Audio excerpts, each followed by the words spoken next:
Bienvenidos, queridos estudiantes, a una clase más de comunicación. Nos encontramos ya en la clase número 13 y hoy vamos a hablar de un tema muy interesante. ¿Cuál es el tema? Es la narración oral, mitos y leyendas. Soy el docente Paolo Astorga. Vamos a la clase. Bien, en primer lugar vamos a definir lo que es la narración oral. Es aquel tipo de narración en la que se cuentan historias basadas en mitos y leyendas de culturas antiguas. Estas narraciones contienen un mensaje simbólico para los hombres y nos hablan de seres míticos con poderes sobrenaturales y de hechos mágicos e inexplicables. La narración oral también pues es aquella que se transmite obviamente de manera oral de generación en generación a través de un narrador, el narrador oral, ¿no? Como podemos ver en esta imagen, ¿no? Que es bastante explícita y que nos muestra cómo una persona a través de, obviamente, la oralidad puede construir un mundo posible, ¿no? Y transmitir una historia para poder emocionar, ¿no? Para poder, ¿no? Transmitir emociones y sentimientos dentro de esta historia a través del lenguaje, ¿no? Hablado. Eso es narración oral, ¿no? Básicamente nosotros nos vamos a centrar en aquellas historias basadas en mitos y leyendas, queridos estudiantes. Pero la narración oral, hablándola desde el punto de vista amplio, es básicamente aquella que se hace a través de un narrador y que se transmite de manera oral. Muy bien, seguimos. Bien, vamos a hablar de los mitos y las leyendas. Primero nos centraremos en los mitos. Los mitos son narraciones maravillosas, ya, maravillosas, donde usualmente intervienen dioses y donde se explica todo sobre el universo, su origen, organización, etcétera, ¿no? Básicamente un mito siempre va a estar relacionado con la intervención de algún dios y se va a explicar desde una perspectiva pues muy maravillosa, fantástica, ¿no? Y usualmente los mitos nos hablan sobre los orígenes, puede ser del universo, puede ser el origen de la Tierra, del hombre, cómo se organizaron, en fin. Tenemos algunos tipos de mitos, ¿sí? Que paso a comentar a continuación. Primero tenemos los mitos teogónicos, ¿no? Teo, ¿no? Significa Dios y gónico es creación, ¿no? Hablan sobre el origen de los dioses. Por ejemplo, en la mitología griega es muy conocido el mito del nacimiento de Zeus, ¿no? Para los que no sepan, Zeus es el dios del trueno para los griegos, uno de los dioses más importantes del Olimpo, y él pues nació gracias a que su madre, ¿no? Hizo que su padre, llamado Cronos, que se comía a todos sus hijos, así era, tenía miedo de que le quiten el trono, por eso Cronos, el dios del tiempo, se comía, se engullía a sus hijos cuando pues su esposa estaba, ¿no? Teniendo a luz, dando a luz a Zeus, esta pues ya no quería que Cronos se coma a sus hijos y entonces en vez de darle a Zeus para que se lo coma, le dio una gran roca, una gran piedra, y entonces Cronos cayó en el engaño y se comió una roca pensando que era Zeus. Al final, Zeus fue criado, no, en una cueva y cuando creció, pues le dio batalla a su padre y lo venció, rescatando así también a sus hermanos. Y por eso se formó o logró tener, perdón, el poder máximo del universo. Y así se forman los olímpicos, ¿no? Que van a reinar desde el monte Olimpo, siendo el dios de dioses Zeus. Luego tenemos los mitos, y aquí podemos ver, perdón, y aquí podemos ver cómo se da esta representación, ¿no? En esta imagen, ¿no?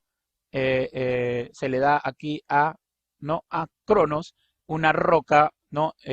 ¿No? Recubierta en pañales, en una tela, pensando de que es, pues, Zeus recién nacido y se lo iba a comer, pero era una roca. Muy bien, también tenemos los mitos cosmogónicos, cosmo, universo, ¿no? Gónico, origen o nacimiento. Nos hablan del origen del universo o del mundo. Y tenemos, por ejemplo, el mito del Génesis. Si ustedes han leído la Biblia, sabrán que en el Génesis se habla de la creación del mundo, que Dios, ¿no? Que era un espíritu ¿no? Que estaba sobre el agua, empieza a separar la oscuridad de la luz, ¿no? Y empieza a crear el mundo. ¿En cuántos días? En siete días, ¿no? Y lo más interesante del Génesis, pues es un mito, es un relato mítico que, como dije en la definición, nos habla sobre el origen de algo, en este caso el origen del universo y más adelante también el origen del hombre. Podemos ver, por ejemplo, en el Génesis también cómo se crea Adán y Eva, ¿no? Y estos son construcciones de una cultura. ¿Qué cultura? La cultura hebrea, ¿no es cierto? Judeo-cristiana, vamos a decirlo así, ya más adelante, ¿no? Que van a constituir, pues, este relato de creación, ¿no? Muy bien. Luego tenemos los mitos antropogénicos, que nos hablan del origen del hombre. Antropo o antropo es hombre y génico, ¿no? Está relacionado con origen o creación. Y tenemos, por ejemplo, a Prometeo y la creación de los humanos. Prometeo era un titán, así como Cronos, que también era un titán. Prometeo, pues, fue encargado por Zeus, el dios del trueno, para crear unos hombres que lo venerasen a Zeus. Y pues, Prometeo creó a través de arcilla, no modelando arcilla, como vemos en esta imagen, creó a los hombres, ¿no? Y les dotó de algo, una característica muy importante y que los dioses temen, que es la inteligencia, ¿no? Y así se construye toda una mitología en torno a la creación del hombre. En el Génesis también está la creación del hombre, ¿no? Dios lo hace de barro, ¿no? Y le da el soplo de vida, el espíritu, y pues el hombre nace, el primer hombre, Adán, ¿no es cierto? En el caso de Prometeo, el primer hombre era de barro, ¿no? Barro tallado, y le dio el poder de la inteligencia. Más adelante también a los hombres que creó Prometeo les va a dar el famoso fuego de Zeus, ¿no? Y esto también va a generar toda un mito muy interesante, una narración mítica muy interesante. Muy bien, entonces, para resumir, tenemos tres tipos de mitos. Los mitos teogónicos, que nos hablan sobre el origen de los dioses, los mitos cosmogónicos, que nos hablan sobre el origen del universo o del mundo, y los antropogénicos, que nos hablan de básicamente el origen del hombre. Y bueno, allí tenemos los tipos de mitos para esta clase que estamos analizando, que estamos viendo. Continuamos con la clase. Bien, por otro lado tenemos a las leyendas. Las leyendas son narraciones tradicionales que mezclan elementos reales con ficticios, a menudo sobrenaturales. Aquí ya a diferencia del mito, que es básicamente 100% maravilloso, fantástico, fantasioso, en la leyenda siempre va a haber algún elemento real, o sea, que pudo haber sucedido, pero que está pues en un tiempo muy lejano. Y por eso se mezcla, como digo, elementos reales con ficticios. Y estos ficticios a menudo son sobrenaturales.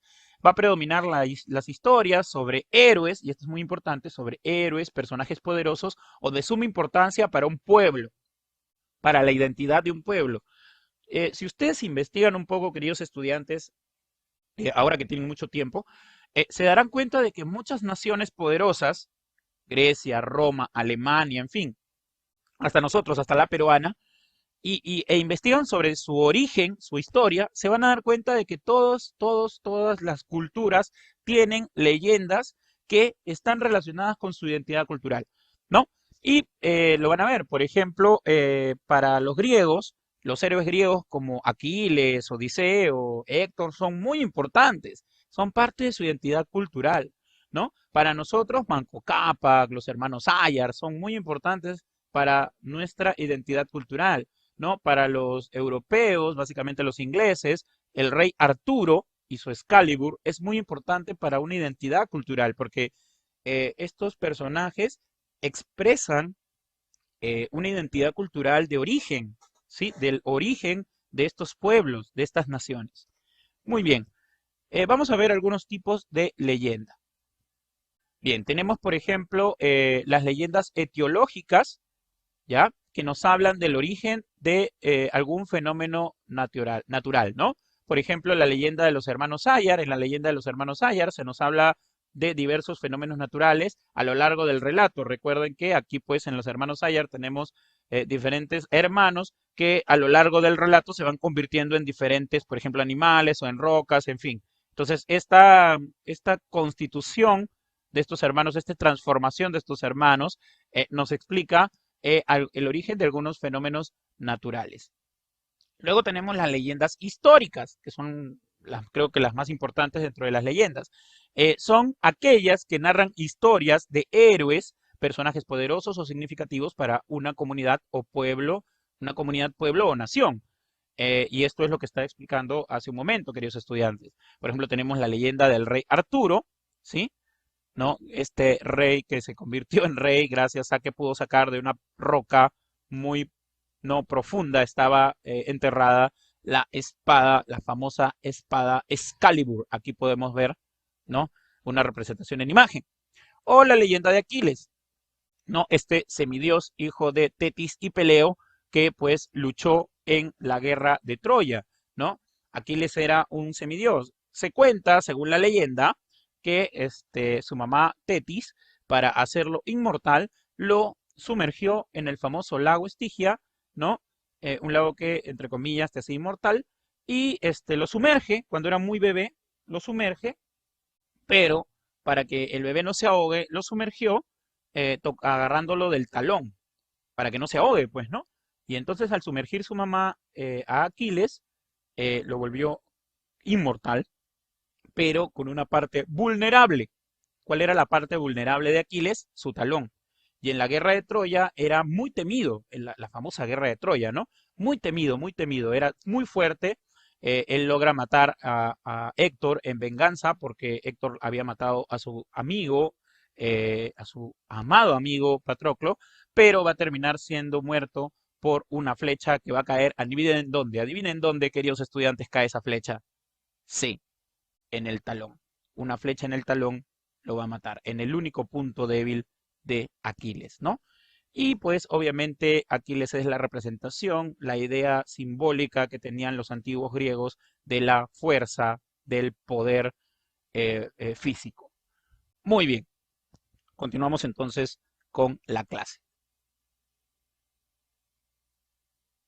Muy bien. Algo que deben tener en cuenta, queridos estudiantes, en los mitos y las leyendas es su simbología, ¿no? Ahora en el número 3 vamos a hablar de la simbología en los mitos y leyendas.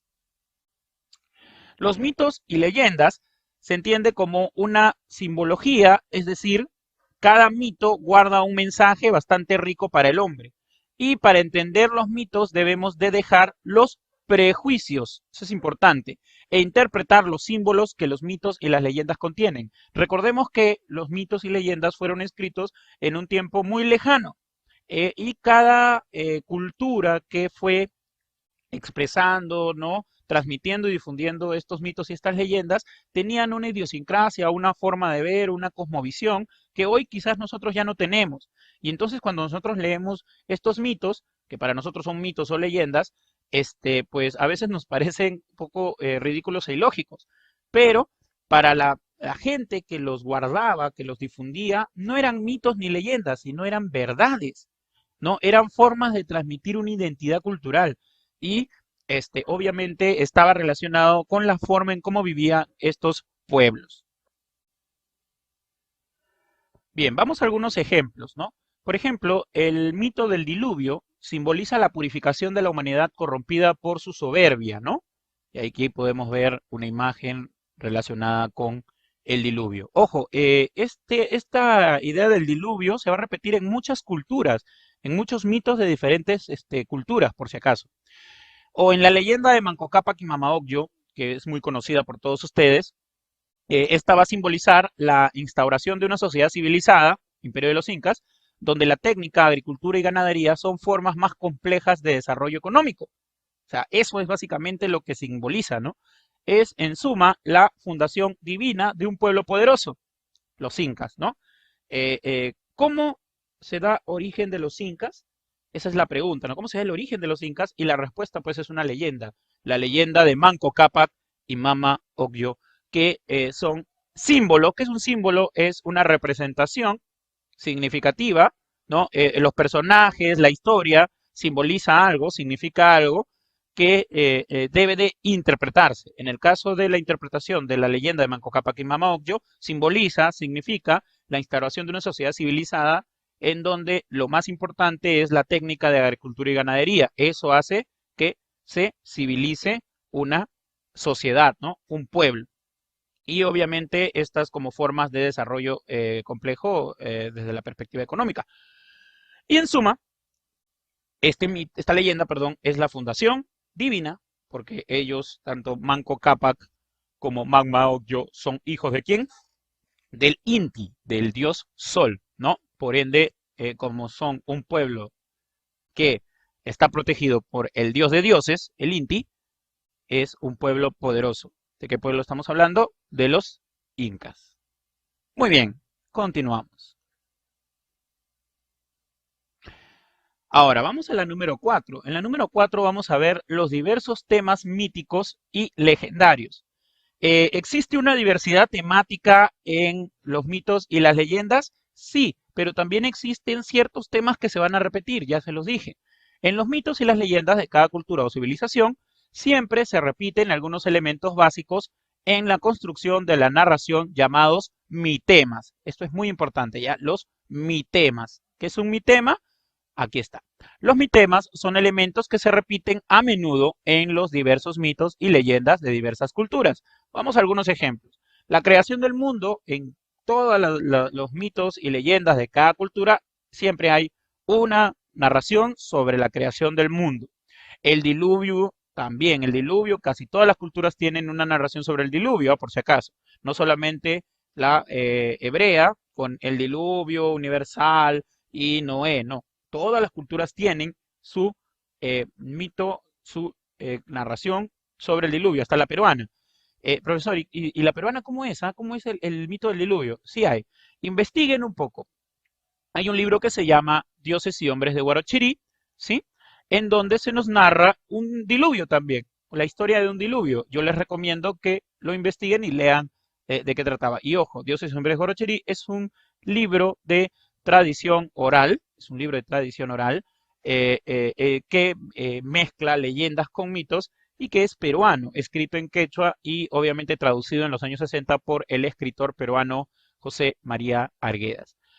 También tenemos los cataclismos, la creación del hombre, en todos los, no, las mitologías existe, el primer héroe legendario nacional también hay, y etcétera, ¿no? Si se dan cuenta, todos estos mitemas son básicamente, pues, temas ya comunes a todas las culturas que tienen una mitología.